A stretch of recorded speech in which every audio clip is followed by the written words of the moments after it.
Hai, selamat menonton. Semoga terhibur ya. Di suatu laboratorium, seorang dokter bernama Yang Gisu melakukan penelitian agar putrinya bisa hidup kembali. Namun, penelitiannya memakan banyak korban sehingga pihak keamanan ingin menangkapnya.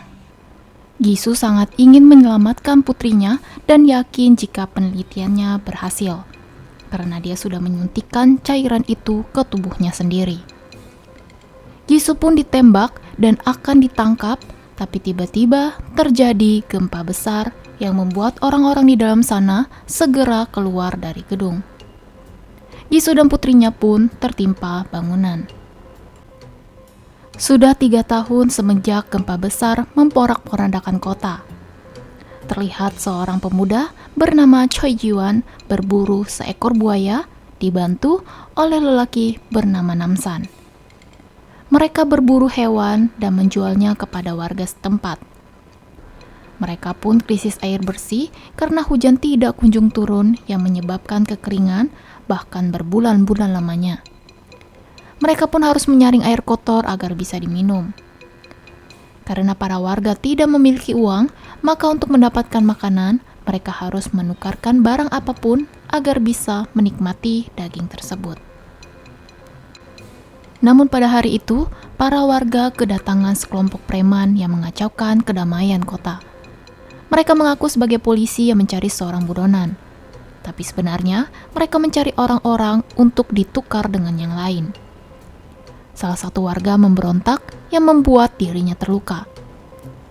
Enpalji, ketua preman itu sangat girang bisa menemukan seorang wanita muda bernama Hansuna dan ingin membawa wanita itu secara paksa. Jiwan segera bergerak untuk menolong Suna dan terjadilah adu jotos. Namsan yang melihat adik angkatnya dikeroyok terpaksa turun tangan. Kekuatan preman itu tidak sebanding dengan kekuatan Namsan yang mampu melawan beberapa preman itu tanpa kesusahan. Namsan melihat botol berisi air bersih dan menanyakan dari mana asal air tersebut. Enpalji mengatakan jika air itu didapati dari sebuah apartemen. Namun Namsan tidak percaya karena dia tidak melihat adanya apartemen selama dia berkeliling. Namsan pun melepaskan para preman itu dan Enpalji kaget ketika Namsan menyebutkan namanya. Ketika sore menjelang, Namsan dan Jiwan melihat beberapa orang mendatangi Suna. Seorang wanita mengaku sebagai guru dari sukarelawan. Dia mencari anak-anak remaja sebagai korban gempa untuk dibawa ke tempat lebih baik dengan dalih melindungi generasi muda demi masa depan. Maka dari itu, dia mengajak Suna ke apartemen yang memiliki air bersih dan juga makanan. Mendengar itu, tentu saja nenek Suna menyetujuinya. Suna ingin mengajak Namsan dan Jiwan juga, tapi sang guru menolak karena hanya keluarga yang memiliki hubungan darah yang boleh ikut. Guru itu juga mengatakan jika mereka memiliki tim medis yang bisa membantu pengobatan nenek Suna. Malam harinya, Namsan memutuskan ingin berburu dan Jiwan mengikutinya. Bersama dengan itu juga, Suna berjalan menuju mobil yang akan membawanya ke apartemen. Bukan hanya keluarga Suna saja yang diajak, namun ada beberapa anak remaja bersama keluarganya. Suna diajak berkenalan dengan Li Juye, remaja yang seumuran dengan Suna. Juye nampak ceria dan lebih banyak berbicara, berbanding terbalik dengan Suna. Di tengah perjalanan, nenek Suna terlihat kelelahan. Selain itu, ada satu kakek lagi yang terlihat kurang sehat, sehingga sang guru meminta mereka berdua mengikuti rekannya yang lain untuk pergi ke klinik sesuai janji guru. Dia mengatakan jika nenek Suna akan dijemput keesokan harinya. Suna dengan berat hati meninggalkan neneknya. Namun itu adalah pertemuannya yang terakhir dengan neneknya, karena dua orang yang membawa nenek Suna bukanlah orang baik. Mereka tidak diajak pergi ke klinik, tapi kakek itu didorong ke jurang, sedangkan nenek Suna ditusuk. Perbuatan mereka dilihat oleh Jiwan. Dua orang itu pun mulai menyerang Jiwan dan Namsan. Namsan terkejut ketika melihat jika dua orang yang sudah mati bisa bangkit kembali tanpa merasakan kesakitan. Ketika Jiwon hampir diserang, seorang wanita asing bernama Lee Eun-ho datang menolongnya. Namsan dan Jiwon menguburkan nenek Suna terlebih dahulu. Eun-ho meminta bantuan kepada Namsan untuk menyelamatkan warga yang ada di apartemen. Karena lawan mereka bukanlah manusia biasa yang gampang dibunuh kecuali jika mereka dipenggal. Eun-ho mulai bercerita jika dia adalah sersan pasukan khusus angkatan udara. Dia dan timnya mencari para korban gempa dan menemukan sebuah apartemen yang tak runtuh serta menemukan sumber air di bawah tanah apartemen tersebut. Dan mereka menjadikan apartemen sebagai tempat evakuasi.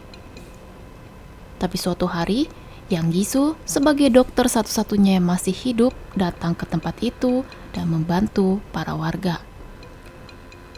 Namun itu semua hanyalah kedok, karena dia menjadikan anak-anak remaja sebagai eksperimen untuk menemukan obat yang bisa membuat anaknya hidup kembali dan agar dia bisa bertahan hidup.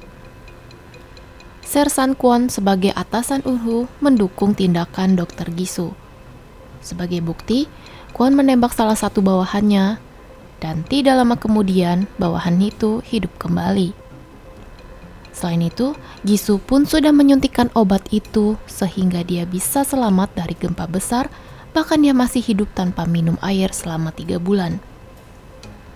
Maka dari itu, dengan dalih ingin menyelamatkan umat manusia yang tersisa agar tetap hidup, dia harus terus membuat cairan yang diperlukan walaupun harus mengorbankan anak-anak.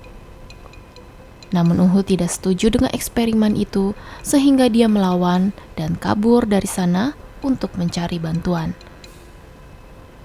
Namsan pun berkata jika dia hanya ingin menjemput Suna. Kumpulan preman yang diketuai oleh Tiger didatangi oleh Namsan. Namsan mendatangi Tiger karena dia melihat air bersih yang dibawa oleh anak buah Tiger. Tiger pernah dikalahkan Namsan ketika mereka menjadi lawan di ring tinju. Karena dendam di masa lalu, Tiger dan anak buahnya menyerang Namsan dan kawan-kawan. Perkelahian pun tidak bisa dihindari. Tiger dengan percaya diri jika dia mampu menjatuhkan Namsan. Tapi Namsan bukanlah orang yang lemah. Akhirnya, Tiger takut jika dia akan dibunuh oleh Namsan, maka dia mulai menceritakan soal apartemen yang dipimpin oleh Yang Gisu. Para preman pun akan mendapatkan air bersih jika mereka menukarkan sesuatu yang diperlukan kepada Gisu. Awalnya, Gisu meminta siapapun orang tanpa memandang umur. Namun sekarang yang diminta adalah para anak remaja. Tiger hanya bisa memasuki apartemen pada tanggal yang sudah ditetapkan. Sedangkan di apartemen, Suna dan Juye akan menjadi siswa baru. Para siswa tinggal terpisah dengan keluarga mereka. Lalu para orang tua pun harus bekerja seharian di pusat penyaringan air. Ketika sampai di kelas, Suna melihat jika semua siswa memiliki ekspresi seperti orang linglung. Bu guru mulai mengajar dengan pembahasan tentang penelitian Dr. Yang Gisu. Suna tidak tertarik mendengar pelajaran itu sehingga mendapat teguran dari bu guru. Juye seperti murid yang ingin mendapat perhatian dan nilai bagus, mengatakan jika dia ingin membantu Dr. Yang Gisu dalam penelitiannya. Para siswa mendapatkan 1 botol minuman. Namun hanya Suna yang tidak meminum air tersebut. Lalu Gisu masuk ke kelas dan bu guru mengatakan jika Juye ingin membantu Gisu. Maka setelah kelas selesai, Juye diminta untuk ke ruangan Gisu. Ketika semua siswa sudah tidur, Suna memutuskan ingin kabur dari tempat itu karena neneknya tidak kunjung diantar ke apartemen. Orang tua Juye pun memaksa ingin bertemu dengan anaknya itu. Karena tidak ingin ada keributan, maka Gisu mengajak mereka untuk masuk ke ruangannya.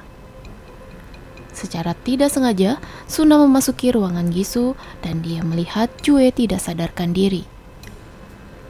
Gisu pun kembali ke ruangannya sehingga Suna segera bersembunyi. Orang tua Juye sedih melihat anaknya tidak sadarkan diri. Tapi Gisu mengatakan jika Juye adalah anak spesial. Lalu Gisu menunjukkan anaknya dalam keadaan tidak utuh dan mengatakan jika dia berhasil menghidupkan anaknya kembali. Ayah Juye segera membangunkan anaknya yang membuat Juye kejang-kejang dan tidak lama kemudian Juye pun tewas. Gisu marah karena eksperimennya gagal sehingga dia membunuh orang tua Juye bersama dengan Sersan Kwon. Suna pun melihat kejadian itu semua, tapi sayangnya Gisu melihat kehadiran Suna dan membuat Suna menjadi objek eksperimen selanjutnya. Air minum yang diberikan oleh Gisu sudah dicampurkan cairan agar memiliki efek kepada kelenjar pada tubuh. Namun yang tidak diketahui oleh Gisu bahwa Suna tidak pernah meminum air pemberiannya sedikit pun. Keesokan harinya, Namsan menerobos masuk karena dia hampir ketahuan oleh penjaga apartemen. Mereka terjebak baku tembak dengan keamanan di sana. Misi pertama mereka adalah menemui anak buah Eunho untuk meminta bantuan. Tapi sayangnya, mereka semua sudah berubah menjadi monster. Sersan Kwon pun mulai turun tangan untuk menghadapi Namsan.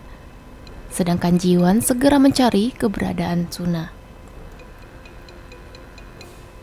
Di perjalanan, Eunho harus berhadapan dengan Kwon. Walaupun berhasil merusak wajah Kwon, tapi Kwon bukanlah tandingan Eunha. Namsan yang melewati tempat penyaringan air meminta para orang tua untuk segera mencari anak mereka masing-masing. Jiwon menemukan kelas belajar siswa dan menyandra bu guru untuk menunjukkan jalan ke tempat Suna. Akhirnya, Namsan bertemu dengan Kwon dan mereka pun saling menyerang. Yang berakhir dengan lepasnya kepala Kwon. Gisu merasa jika Suna adalah wanita yang hebat karena dia tersadar lebih cepat. Suna pun mengaku jika dia tidak meminum air itu. Sedangkan Gisu mulai merasa lemas dan menunjukkan alergi serta efek negatif dari cairan eksperimennya. Gisu hampir membunuh Suna jika saja Jiwon tidak segera datang. Namun, bawahan Gisu menyerang Jiwon. Gisu pun bersiap membawa anaknya untuk melarikan diri. Bertepatan dengan kedatangan Namsan yang sedang melawan anak buah Gisu. Gisu segera meninggalkan bu guru di ruangan itu dan dia melepaskan granat yang dibawa oleh Jiwon. Untungnya Jiwon dan Suna masih hidup. Begitu juga dengan Eunho. Gisu yang hendak kabur ditahan oleh para warga yang meminta pertanggungjawaban. Tapi Gisu mulai menunjukkan sifat aslinya. Dia marah dan mengatai para warga yang sudah mengeroyoknya. Lalu Gisu melepaskan tembakan dengan brutal, tapi tindakannya itu justru membuat anaknya tertembak. Sia-sia saja eksperimen dan kejahatannya selama ini. Keadaan tubuhnya pun semakin parah. Dia menyalahkan orang lain, jadi Namsan harus membunuhnya. Setelah sekian lama, hujan pun turun ke wilayah tersebut. Suna pun menjadi bagian keluarga Namsan dan mereka bertiga kembali ke wilayah perkampungan.